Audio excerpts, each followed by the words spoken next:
आप लोगों ने देखा होगा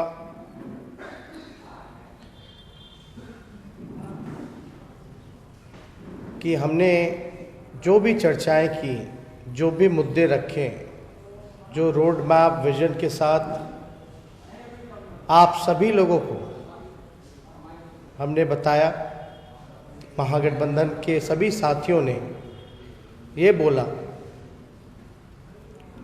कि हम लोग 10 लाख सरकारी नौकरी देने की बात की। हम लोगों ने संविदा कर्मियों को नियमित करने की बात की। हमने नियोजित शिक्षकों के लिए समान काम समान वेतन की बात की। हमने बिजली के दरों को आधा करने की बात की।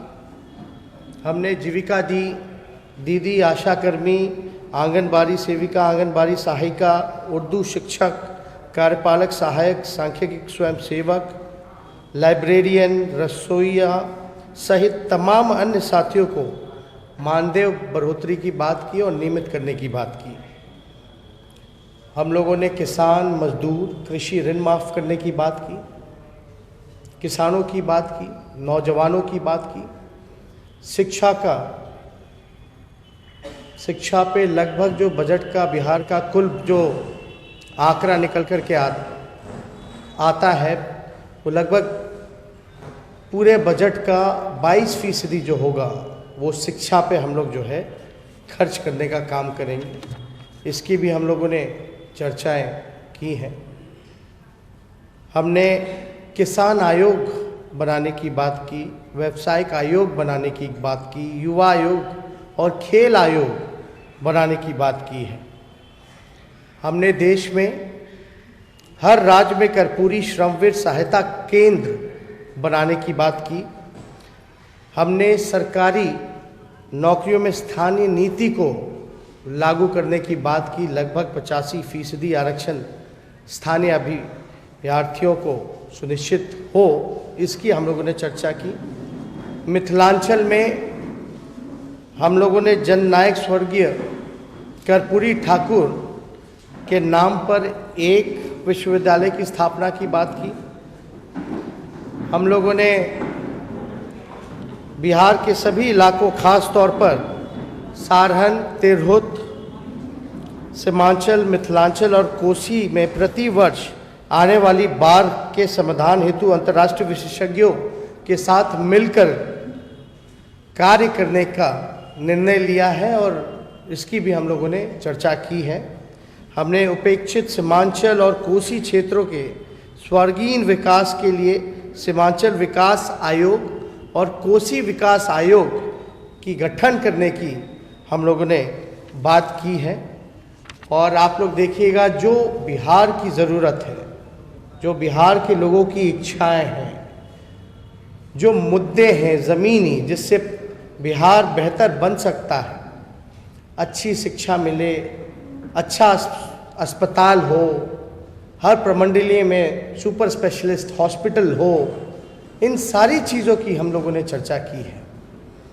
हम लोगों का साफ मानना है कि राजनीति में नकारात्मकता नहीं होनी चाहिए। एक पॉजिटिविटी के साथ पॉजिटिव बात होनी चाहिए, जिससे बिहार का उत्थान हो, बिहार के लोगों की तरक्की हो और हमारा राज्य जो है प्रगतिशील राज्यों में सम्मिलित हो। इसके लिए हम लोग लगातार प्रयासरत रहे। हमने विश्वविद्यालय बनाने की बात की। जात पात धर्म से ऊपर उठ करके और प्रगतिशील बिहार हम लोगों का सपना है कि बिहार बने। जात पात धर्म की राजनीति, नफरत फैलाने की राजनीति बहुत हो गई। अब जो होनी चाहिए, बिहार के उत्थान की बात होनी चाहिए, विकास की बात होनी चाहिए।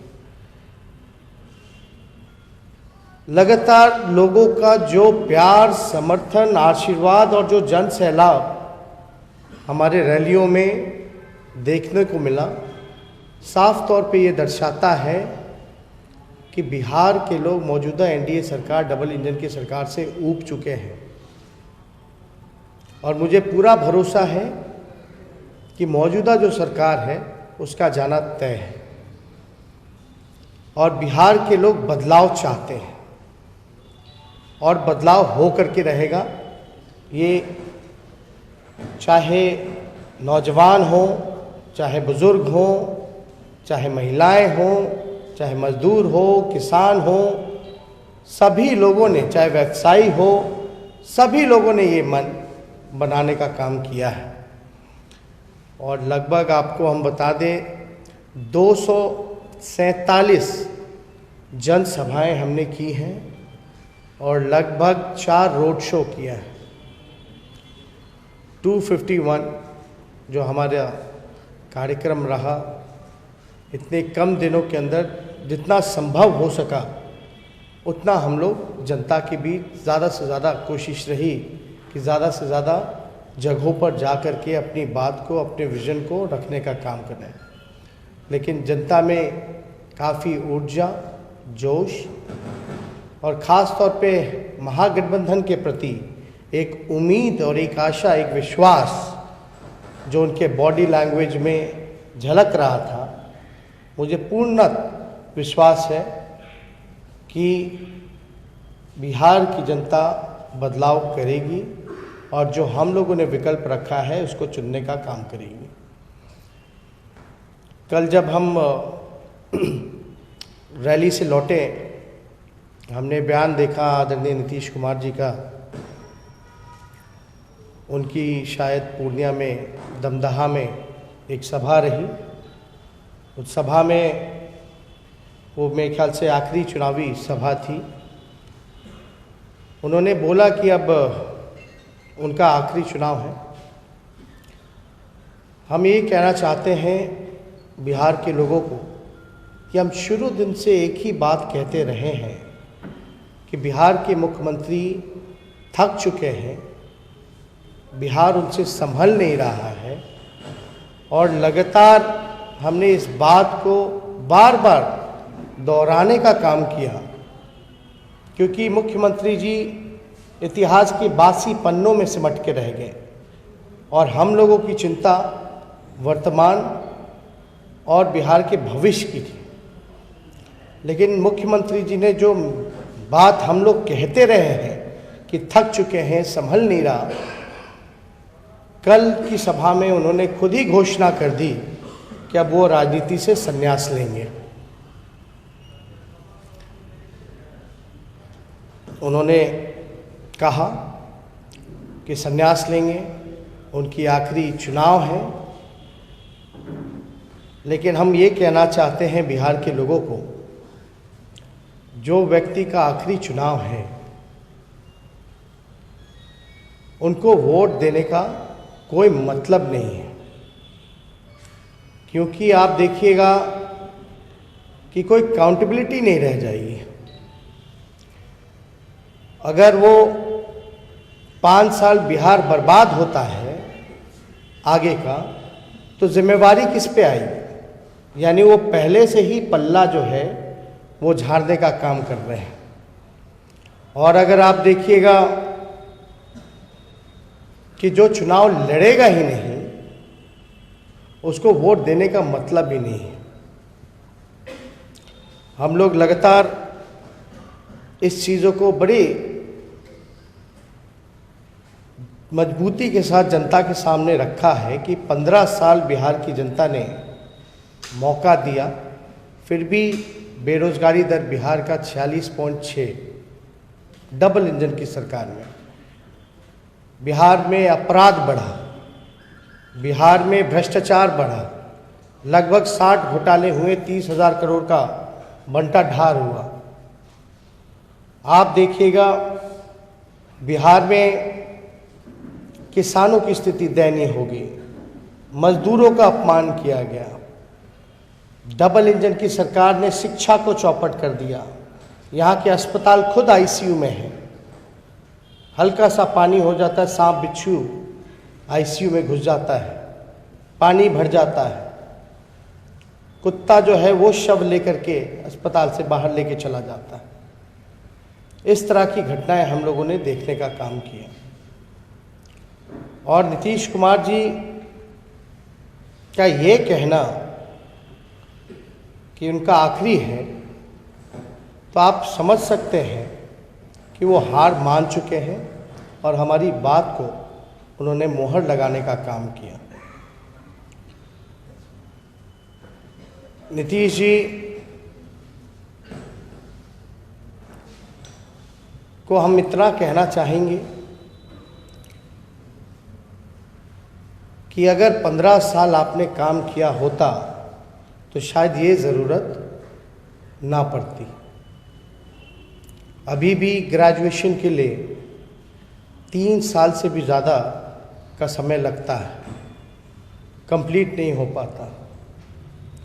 बीपीएससी की स्थिति लेत लतीफ़ा किसी से छुपा नहीं है। कितने हमारे नौजवानों को कष्ट उठाना पड़ता है, रिजल्ट नहीं आ पाते हैं, 4 साल 5 साल, कुछ होता भी है तो उसमें भी धांधली होता है। तो पूरे सिस्टम को कहीं ना कहीं से नीतीश कुमार जी ने, मौजूदा डबल इंजन की सरकार ने पूरी तरीके से ख़त्म कर दिखा है। और यही कारण है कि नीति आयोग की रिपोर्ट में बिहार हर एक सूचकांक में फिसड्डी रहा है, चाहे शिक्षा हो, चाहे चिकित्सा हो या कोई भी मामला। यही डबल इंजन की सरकार कहती रही कि बिहार को विशेष राज्य का दर्जा देंगे, बिहार को विशेष राज्य का दर्जा नहीं मिला, बिहार को विशेष पैकेज नहीं मिला। इसलिए हम सभी लोगों से ये आश्वस्त करना चाहेंगे कि हमारी सरकार बनेगी तो जो चीज़ें हम लोगों ने आपके सामने शुरुआत में हमने जो रखा, जो हमारा विजन है, जो संकल्प रहा, प्रण पत्र रहा, उसको हम लोग समय रहते उसको हम लोग पूरा करेंगे और ये सच होने जा रहा है। इसलिए हम बिहार की जनता से ये अपील करेंगे कि जो विकल्प आप लोगों के सामने हम लोगों ने मजबूती के साथ रखा है उसको आप लोग चुनने का काम करें। और मैं आश्वस्त करता हूँ कि लॉ एंड ऑर्डर से हम लोग कॉम्प्रोमाइज़ करने वाले नहीं हैं।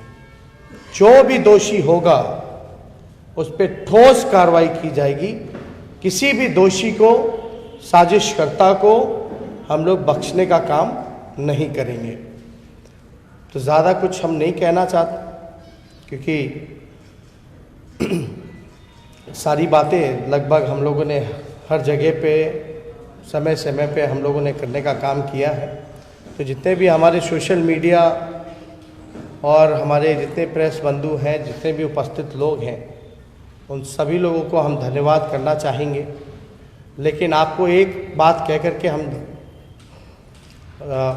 अपनी बात को समाप्त करेंगे कि कुछ लोगों को अपनी व्यक्तिगत रूप से चिंता है कि उनको किसी तरीके से 5 साल मिल जाए। उनको बिहार की 12 करोड़ लोगों की चिंता नहीं है। कुछ लोग अपना 5 साल देखना चाहते हैं, बिहार का 5 साल नहीं देखना चाहते। तो उम्मीद करेंगे कि बिहार के भविष्य को बेहतर बनाने के लिए आप लोग ऐसी सरकार चुनने का काम करें।